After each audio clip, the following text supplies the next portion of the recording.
Welcome everyone to our Disabled Voices of Color speaker series. It is very exciting to be able to be here with you today once again. So let's get started.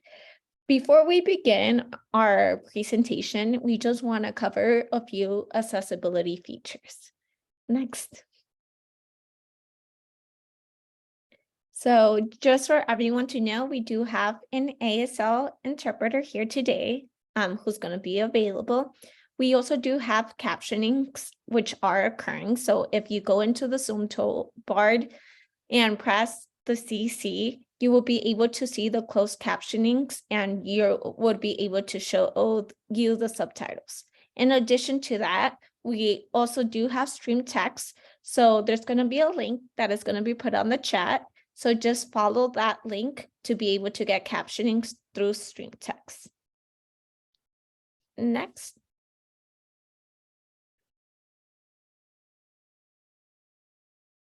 Some additional accessibility features include the Q&A section.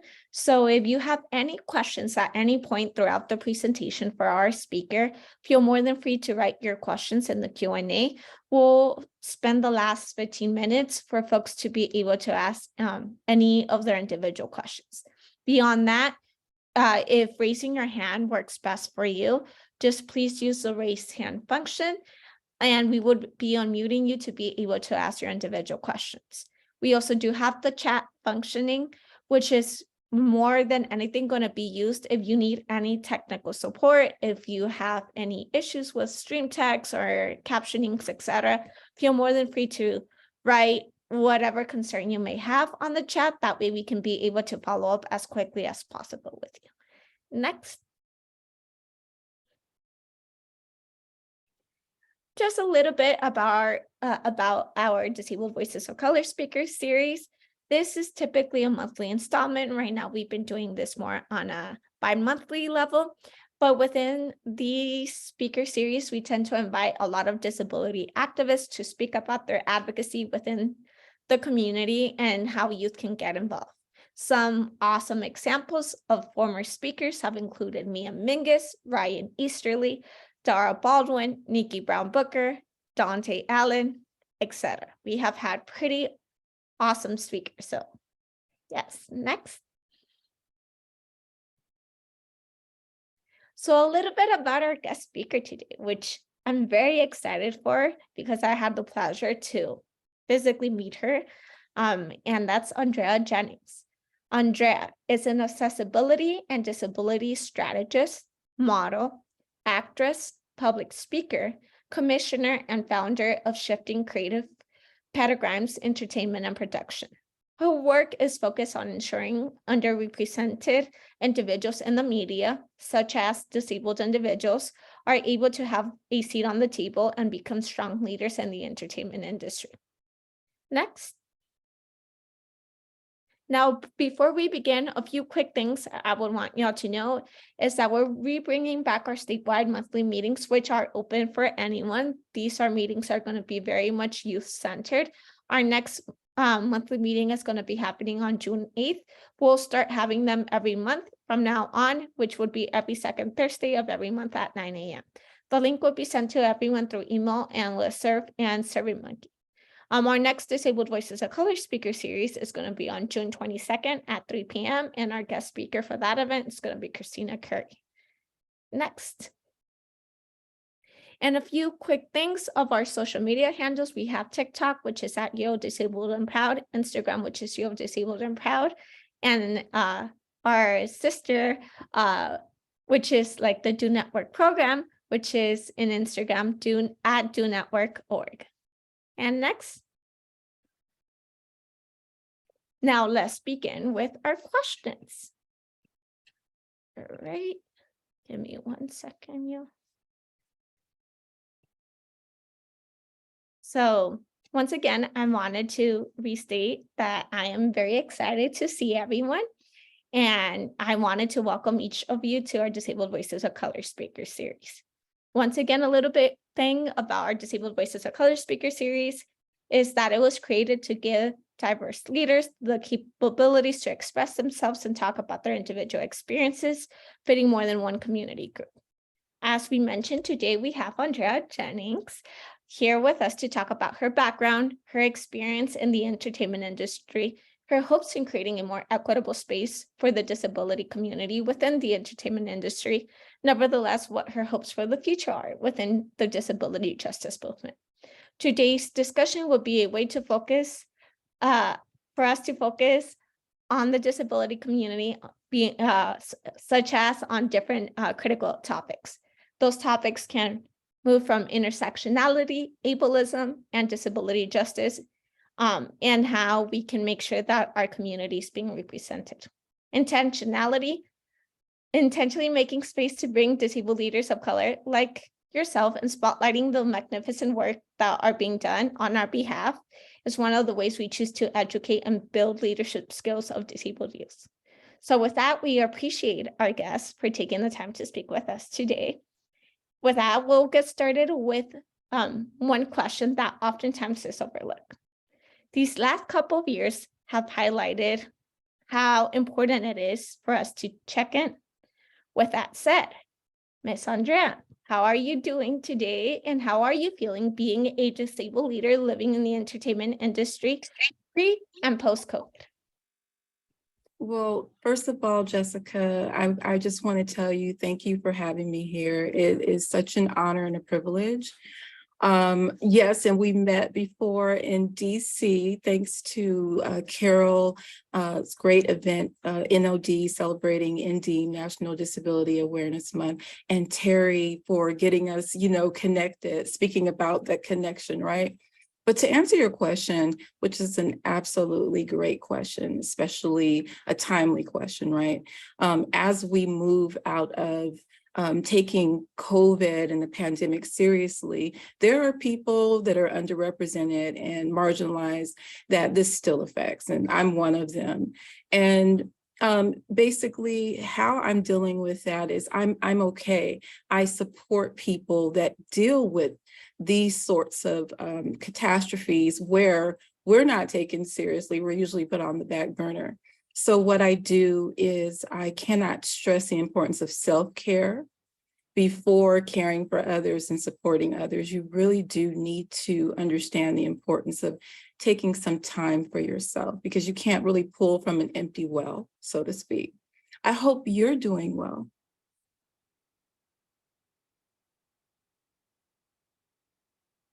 Thank you. And I appreciate what you said, simply because I do understand the importance of taking care of yourself. Unfortunately, health-wise, not doing the greatest.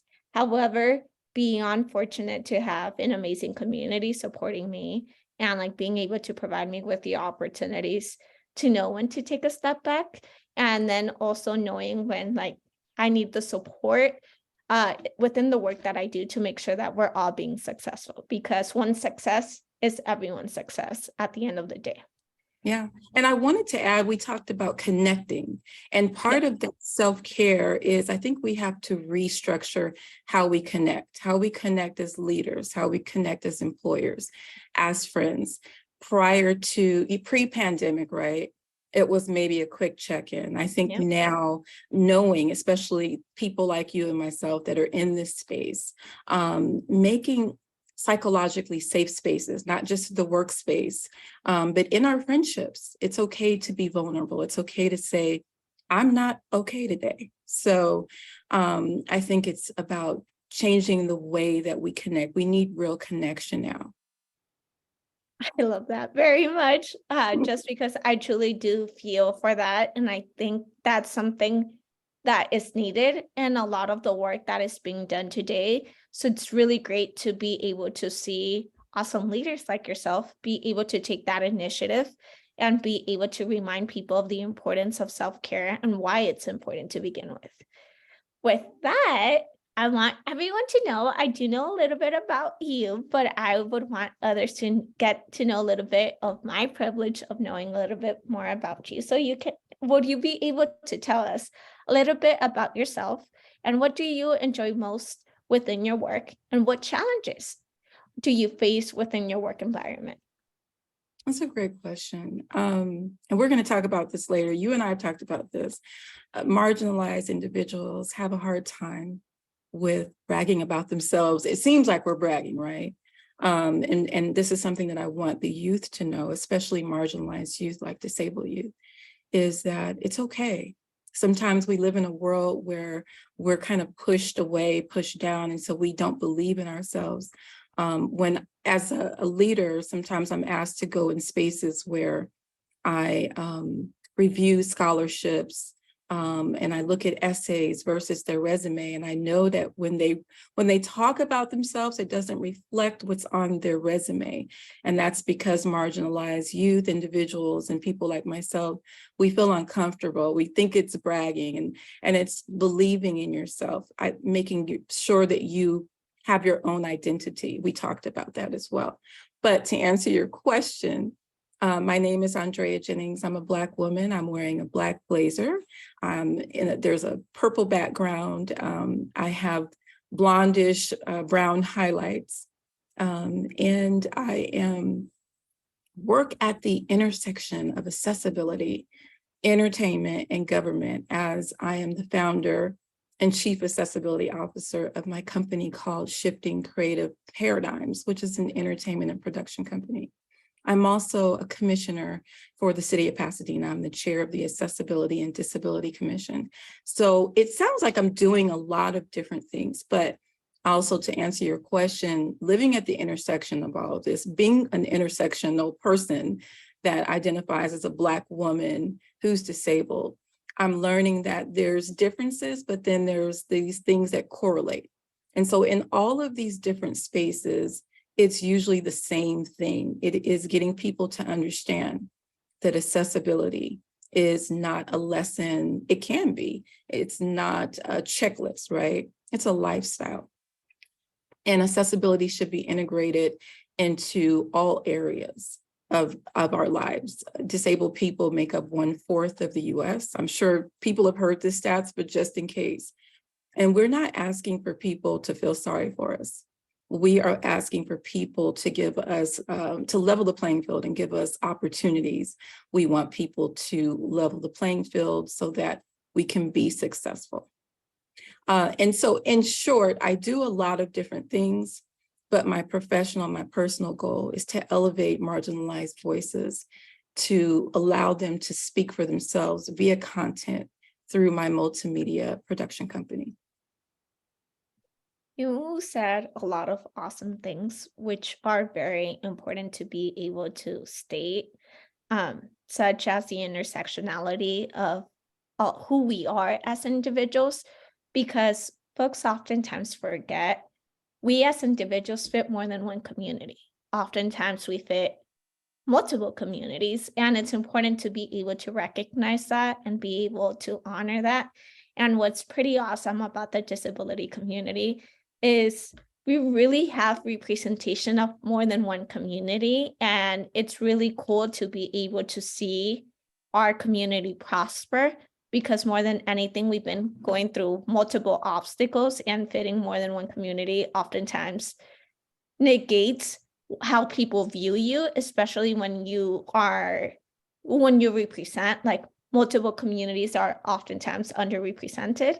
So I applaud you for your work and for wanting to provide better opportunities for more youth, especially underrepresented community members, to be able to have more of an impact and more of a voice within the work that they do. So thank you. Now, I thank you, first of all. We also have to get used to saying thank you and accepting, congratulations and compliments. So thank you. And I also wanted to say likewise, I'm very impressed with your work. And I'm not just saying that. I had an opportunity to see you speak in Washington, D.C. among some great individuals. We had Day, we had Taryn, we had the great Judy Human. So we spoke among these great people, and you held your own. You spoke up for youth, and that's what it's all about. It's recognizing your individual identity that no one can take away, and that's your lived expertise. No one can talk about that better than Jessica. and that's what you bring to the table. And regardless of the economy, regardless of what people think about you, that is your gift, and you touched me when you spoke. And I love to support the youth because we don't recognize their value, and people from different generations have to recognize the beauty in coming together and connecting. What are our individual gifts? How can we support one another? Especially, like you said, we're in the organization and mobility, we mobilize, I should say, right? And I have created organizations that are like coalitions. But if we can't get together on an intergenerational level and come together and support each other and understand that it sounds cliche, it kind of sounds corny, but the youth, you guys really are our future. And if you can't take an opportunity to mentor your future, I mean, I don't know what to say. That just doesn't make sense to me. Thank you. And do know that I genuinely like to view you as a role model, as well as everyone that partook in that 40th anniversary, like being able to hear so many awesome people talk about their individual experiences and then find some sense of, as we were explaining, the connection, that connectivity was pretty awesome because at the end of the day, no matter what made us who we all have some similar passion, which is creating change and creating better opportunities for our community. So thank you very much. With that, that does lead us to a pretty awesome question, just because you are a very powerhouse individual who has done a lot of awesome work. So my question for you would be, would you be able to tell us a little bit about your role models when you were younger? Thank you. That's a good question. To be able to identify and just to sit in that space, in that moment. I hope that we have enough role models today.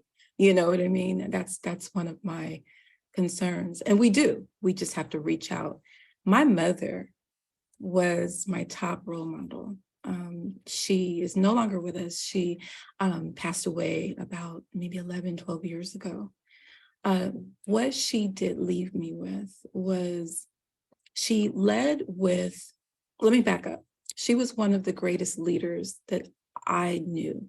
Even if she wasn't my mother, I think if I would have just saw her at work, I would have been like, I want to know that lady. You know what I mean? And I think it's because she led with values. She was very values-based.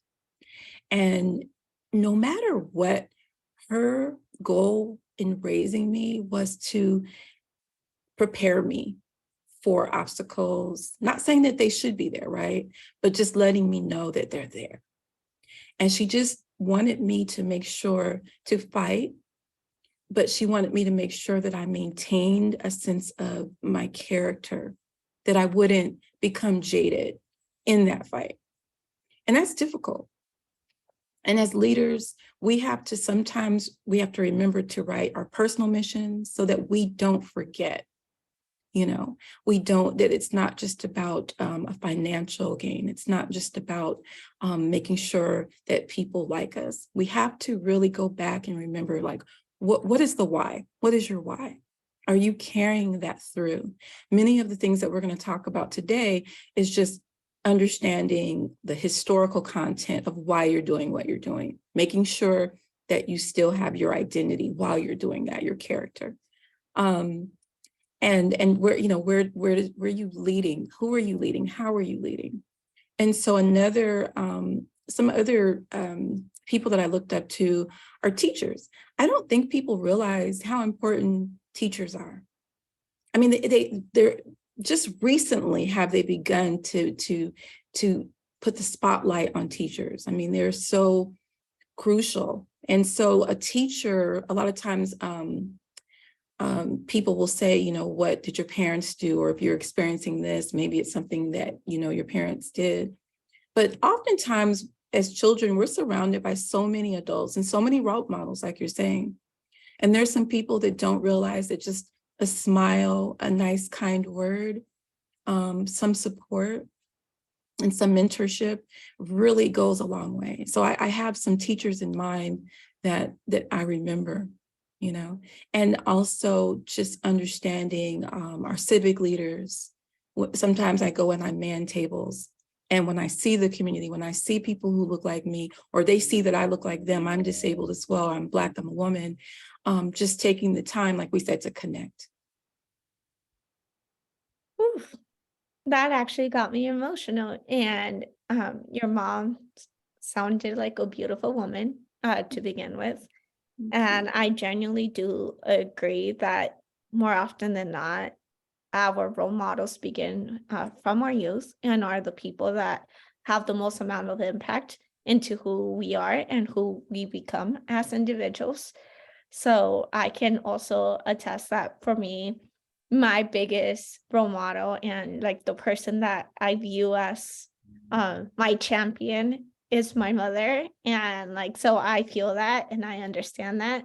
So thank you. Like that genuinely, like that did hit close to home just because I also do admire a lot of people who have impacted my life, especially in my youth, when I went through a lot of trauma, and simply being able to be there, listen, and just provide like life experiences and reminding one that no matter the obstacles or how hard life can get, there is still a path that is set for each and every single one of us. So it's just how we get there and like who we surround ourselves with to be able to provide us with the best amount of comfort and support system into helping us achieve our individual goals. Oh my God. Thank you for being vulnerable. This is what people need to see because I don't think they realize the impact. And they will say harmful words to youth. They will criticize. They will look at the differences and they just forget that, you know, where they once were. You know what I mean? I think we need lessons on how to not just lead, but how to support people. You know what I mean? Yeah. And just in this short amount of time, um, people think it's so timely and they think that it's so hard to do. It's just like disability, right? And accessibility. We're not asking for pity. We want to be successful. It's pretty much the same concept. We just take a moment and to respect and support someone and see them, you know, um, they're human, you know, so thank you for being vulnerable. Thank you. Now we'll delve into a few questions about your work in the industry. So, my first question regarding your work in the industry would you be able to tell us about your films and your participation in Easter Seal's Disability Film Challenge? Yes, my face lights up because Nick Novicki and his creation of the Easter Seals Disability Film Challenge is a collaboration between his brainchild of making sure that disabled individuals have the tools that they need to be successful, and not just the tools, but the platform. And then after they create their content, that content is shown and distributed the same way other people's content are distributed and given the same weight. And so again, this is not about asking for charity. This is about having the tools and support. And it's not just for disabled individuals, it's for non-disabled and disabled individuals, but at least one person in that project needs to be disabled and have a role in that. And it's about teaching people that they can work together. And by the way, the study just came out and studies continue to come out that accessibility in the workplace, accessibility on set is really not costly. It really isn't costly. So it's again about that, taking a moment, respecting people. I met Nick about maybe 5 or so years ago. And I think we may have shared an agent, and it was at a party, and he told me about, you know, this challenge, and I thought, oh, I don't think I have all the tools, right? this is perfectionism setting in, you know, by the industry standards. Well, I'm gonna have to have this, because I know what you need, right?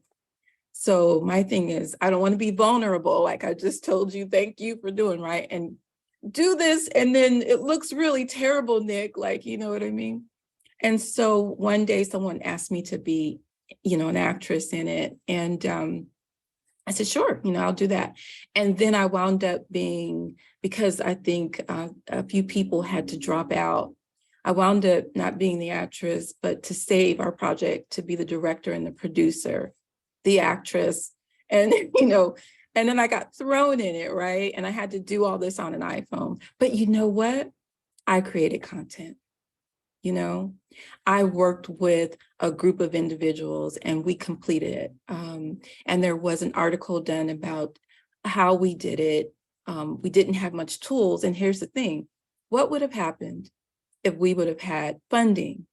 If we could do this on an iPhone, imagine what we could do if we had support, right? That connection, leveling the playing field, and some funding. And so I did it again this year. I didn't think I was going to have time, but same thing, I did it. We had a love theme.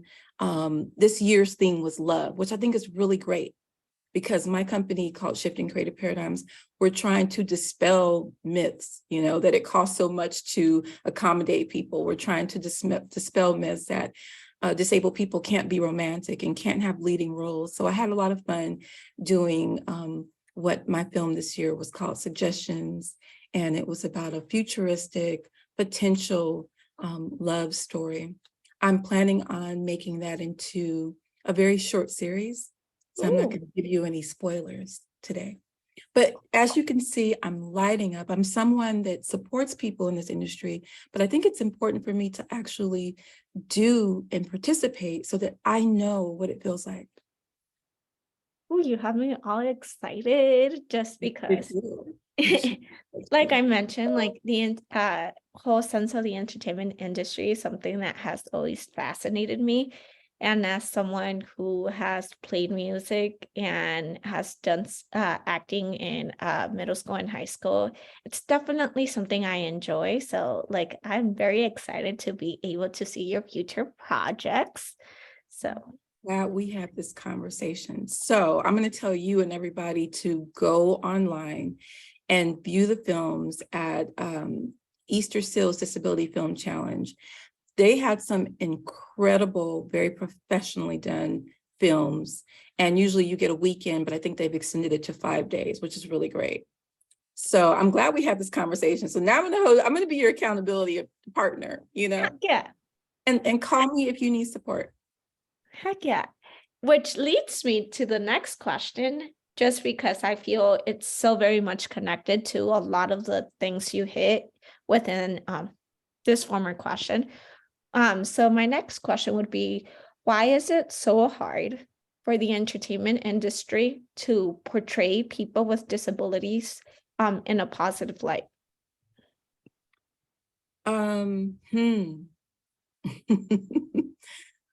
Wow, right?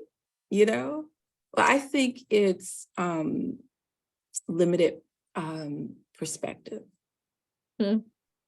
limited mindset, wanting to, not challenging the status quo. Which is funny because media is run by creatives, right? Yeah. So why wouldn't you be able to create something, right? So I just think it's just challenging that status quo. It's more comfortable for people to put us in a a stereotype, or put us in a box that's comfortable for them, because they don't understand this new concept, quote unquote, of disabled being like disabled people being like everyone else. So I think it's people like yourself, it's people like me, it's people like Nick, Terry, it's different organizations, showing people, like the name of my company is Shifting Those Creative Paradigms. Media is a powerful tool. It's a powerful medium. It can be used for things that are negative. It can be used for propaganda, right? It can be used to influence people. It can be used for political agendas, right? But media can also be used to change and shape and inform and educate, you know? And so it's just like life. It's just like whatever you want to do. So I think there's always going to be people who are like that. I think that we have to come in and fight. This is where I say I work in the intersection of entertainment, accessibility, and government, where some of this is policy. Right now, we have a strike going on because we want fair wage, we want fair pay, and this is not just for disabled people, just in entertainment, period. But For sure. if everyone is affected, imagine how disabled people are affected, because we have less exposure, less opportunities. So, but it's funny because we are worth so much. We are opinion leaders. We have buying power, we have purchasing power. So yeah, I think that it's a missed opportunity for people to do this, to ignore us. For sure. So would you think that a potential issue could have be just the lack of awareness for the simplicity that I think, in my opinion, oftentimes an issue could be that people don't understand that you could have a disability and not be a disability that like is you're able to see, because we have a lot of disabilities that are not necessarily like visual. So many are invisible disabilities that people don't have like very knowledge of. So oftentimes there's the stigma that like of what people envision disabled people to look like. And it's just that lack of potential education and awareness that keeps them from having an understanding that disability encompasses multiple things, and that like maybe they need a little bit more of education or awareness in what disability truly is, and what communities and what communities are part of the disability aspect portion, just to be able to get a little bit more knowledge and just wisdom of like what our community represents and what it encompasses. Absolutely, absolutely. And that is why continuing to create content, continuing to have programs like yours, like we're on right now, talking about it. Absolutely. And then there's implementation of it too. And those, thank God we have those people in those roles to not just talk about it, because there's steps to it, like you said. We have to bring awareness, educate, and then we need to implement, and then we need to follow up to say, how is this working? What can we do to make this better? And then bring in the youth, you know? For sure. I want to follow up with, just because I'm so amazed in a lot of the work that you do. And I want to touch on something else that you did that folks might not have known of. And that includes, in an article you had written, you had mentioned how Black history representation matters in art and activism. How have your mom's teachings, which we covered a little bit in her being one of your biggest role models, impacted the way you view life today? And what do you hope your daughter's generation is able to learn from your generation? That's a great question. So to give you a little bit of background, my mom was in the entertainment law business, and she worked for top global law firms. Now, everybody does not have this sort of person in their lives. I was really blessed. But even though she did that kind of work in those spaces, right? Worked for, very, like global top law firms, she was so humble. She was funny. And she made a point to let me know, you're not better than nobody. You know what I mean? And she gave back to community. And one of the things I saw her do is teach people how to read contracts, make sure that they were not taken advantage of. And she did this out of her own heart. You know, she had her 9 to 5, but on her own, she did that. So I grew up around this person. One of the things that she taught me, and she lived by example, is that like older Hollywood stars, Lena Horne, she explained to me that there was an opportunity at that point in time that she could have passed for a different race. And she decided not to do that, but she actually stood on her platform and fought. And it may have interfered with her career and her being successful. And I just remember being young and being like, wow, Sidney Poitier, rest his soul. And people like Tina Turner, she just passed away, right? This is an incredible story. Yeah. She dealt with trauma. She dealt with a lot of trauma. And speaking of identity, she literally had to pick up and say, wait a minute, I know that it was told to me that I'm nothing, right? But I'm the one that's, singing and I'm doing all this. So she had to carve out her own identity and move forward. But she had support. She had allies, she didn't want people to feel sorry for us, very similar to disabled people, but she needed tools in order for her to be successful, So my mom just pointed out that when you have a platform like Tina or Sydney or Lena Horne or some of the great actors, use it. You don't want it to be performative, right? You want it to come from the heart, but take an opportunity to use that space, like you said, to educate, to make a difference. And so that's one of the things that I learned from her.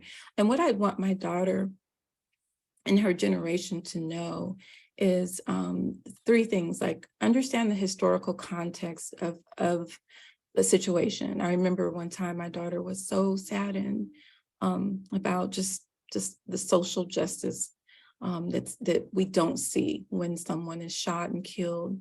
And I showed her videos of what my generation had did in the prior years, and she had no idea. So she was like, so they've done this before? They've had this conversation? I was like, yeah. Doesn't mean, I told her, that we stop having it, right? It doesn't mean that you give up.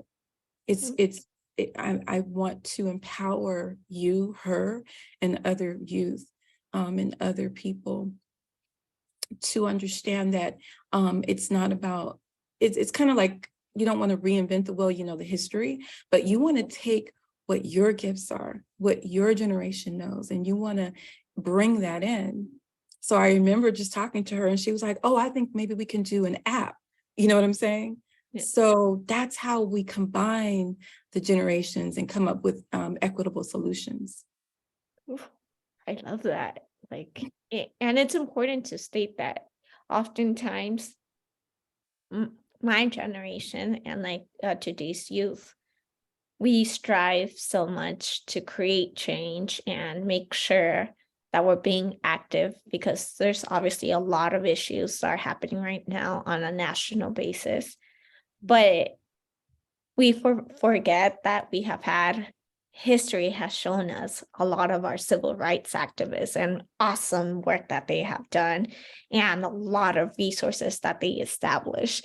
And it's important for us to keep continuing, because there's already a lot that has been invented that we don't need to reinvent because they're there. So it's more how to utilize what we know today and kind of the resources that we have today to just be able to connect it to what has worked and just be, in a way, a little bit of updated version of being able to combine both generations into creating the best possible solution in work that we do, to make sure that we're being as present as possible and we're having our voices heard as much as possible towards a youth who today more so than ever before are so very well connected to each other on a social media basis. So expressing how we could utilize that platform to be able to expand what our movement is and why we're here. Absolutely. I mean, you said it right there. That this audience here has to know, this is the speech that you kind of gave very similar in DC. And this is what they need to hear. This is the perfect example. And I'm not sure whose decision it was to have you there, Carol, Terry, but thank goodness they saw the importance of making this about, they added your generation in there, specifically, intentionally, to make sure that you're speaking from your lived experience, not ours, you know? So I think that was brilliant and genius. And we talked about this too. And it's really important to carve out your identity, especially when you're young. You hear about, I have to get a degree, I have to get this certificate, I have to have so many likes on my social media, I have to do this. What you really should do, and I recommend and I suggest that people just, like you said this earlier, live in the moment. Before you go on to that next goal, just sit for a minute in that. You know what I mean? It's okay. I know it's hard for marginalized individuals to do that. We have to retrain, you know, ourselves sometimes. Oftentimes we want to apply for a particular job because we're like, oh, I don't have all of these, you know, these skills, but everybody else will apply. Yeah. You know, they have that support. So we just have to do that. But one thing I want to say is that, so today, get your notepads out, write this down, right? Make a couple of sentences that you can say and like what your value is, who you help. That has nothing to do with anyone else. So that would look like, so if the economy were to die, you can't change that, you know? So for you, it's like, I create programming that helps elevate youth and brings together, you know, multi-generation, something like that. That's what that would look like for you. That way, no one can take that away from you. Thank you. And you're giving me a lot also to be able to utilize within the work that like I do, and be able to know how I could really connect like the youth that I represent and that I work alongside with, and being able to connect it towards like a lot of our allies, specifically adult allies, to be able to find that common ground and that common solution that could be beneficial towards both communities, because at the end of the day, we're so very well connected and we're going through similar experiences. The only difference is that we're in different parts of our lives. So things can be a little bit different, but doesn't take away that the struggle's still there and that the obstacles are still there. So it's like, how do we find that common base solution to make sure that all voices are being heard on the grander level? With that, before I continue with my questions, I do see 3 Q&As, so I'm going to be asking you a few questions from the public. And I'll start with Kayla Smith, who said, I have a question for you. I have 1 year left of college when I graduate from college. I wondered how I get support as a Black autistic queer woman, because companies don't speak on disability at all. How I support myself after I graduate from college. I am double majoring in accounting and finance. I don't want to mispronounce her name. Was it Kayla? Yes. Kayla, that is an amazing question. First of all, let me congratulate you on the work that you've done thus far. If no one else has done it, I'm doing it. I'm proud of you. So there's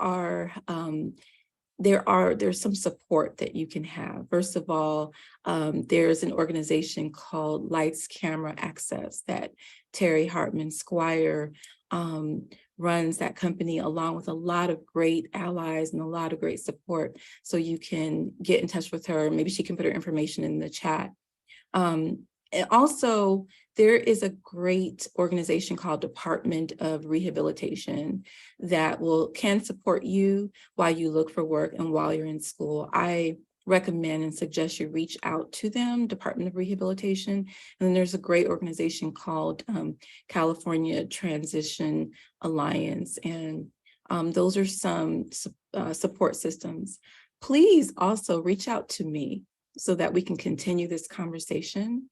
You can reach me at Shifting Creative Paradigms, and maybe she can put that in the, oh, she's from North Carolina, I see.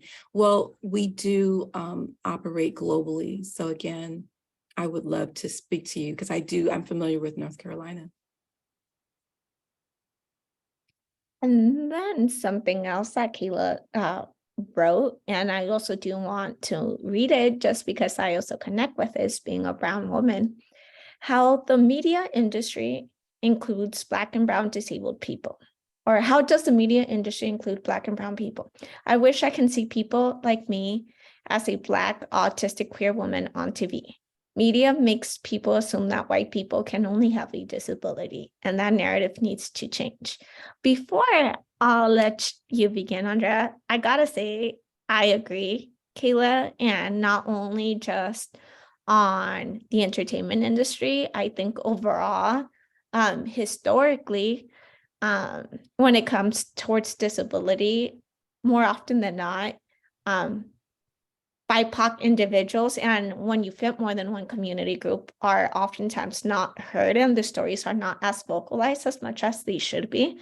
And I think it's up to us and like who's involved today to like really be able to partake in that change. A lot of our former speakers, like Mia Mingus and so on, are part of like this disability justice fight to make sure that there's more representation that is being felt and that we're able to see more leaders, not only in one realm, but in multiple realms, be able to have a voice and be able to provide us with a platform so we can be able to see more people that look like us. And I feel you. I am also a brown Latinx mixed status individual who comes from, who is also a queer member.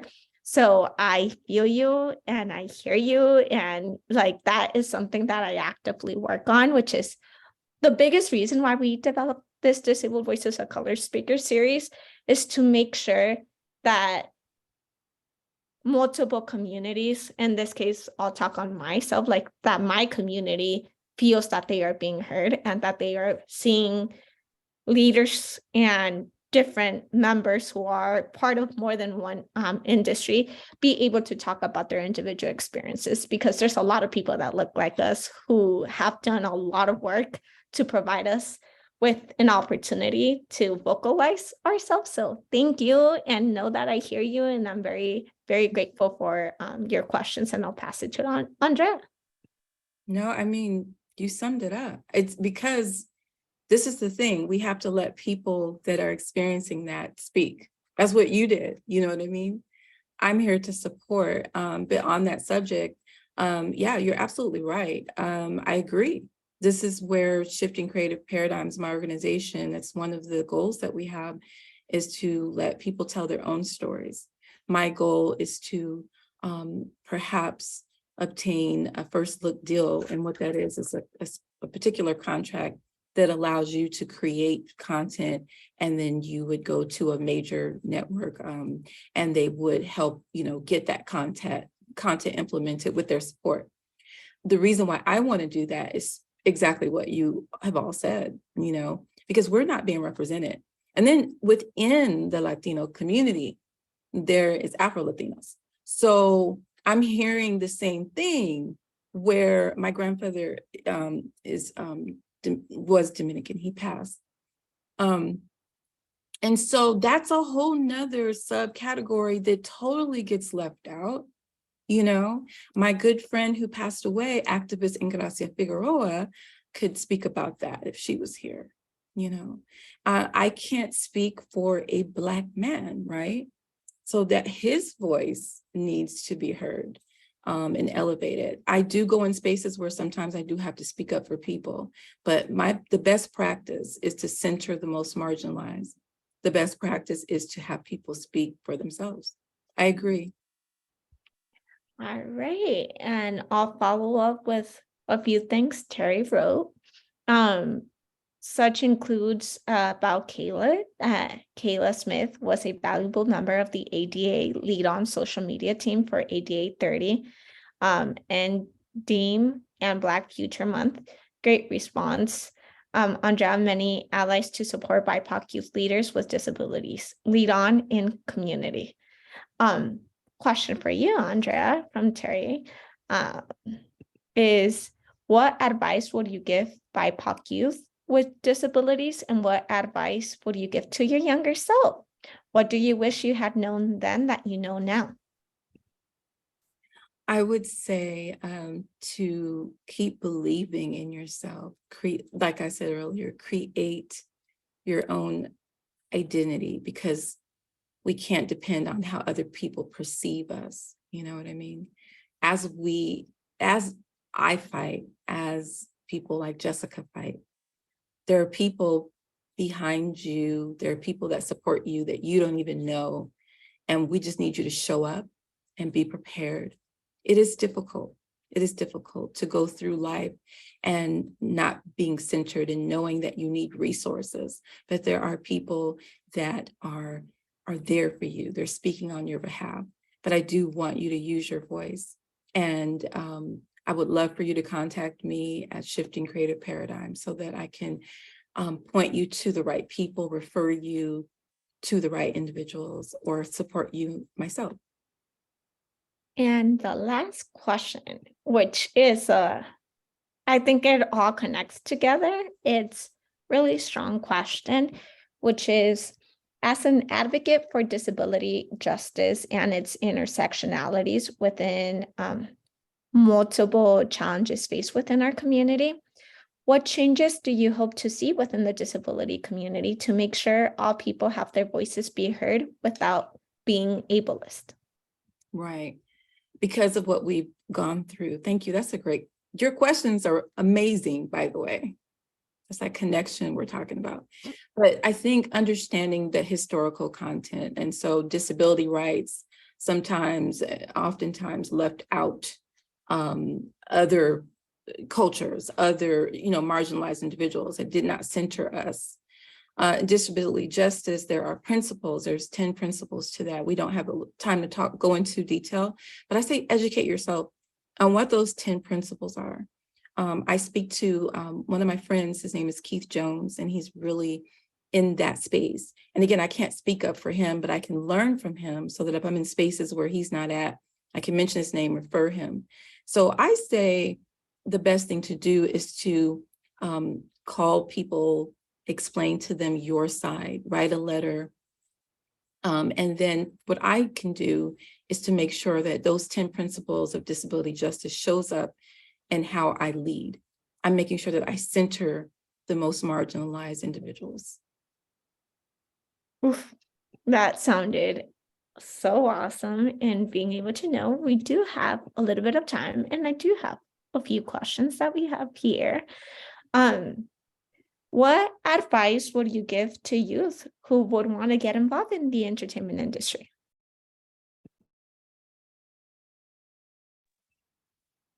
I would say to definitely reach out to those organizations we mentioned earlier so that you know your rights and so that you understand what your accommodations may be. This is really important.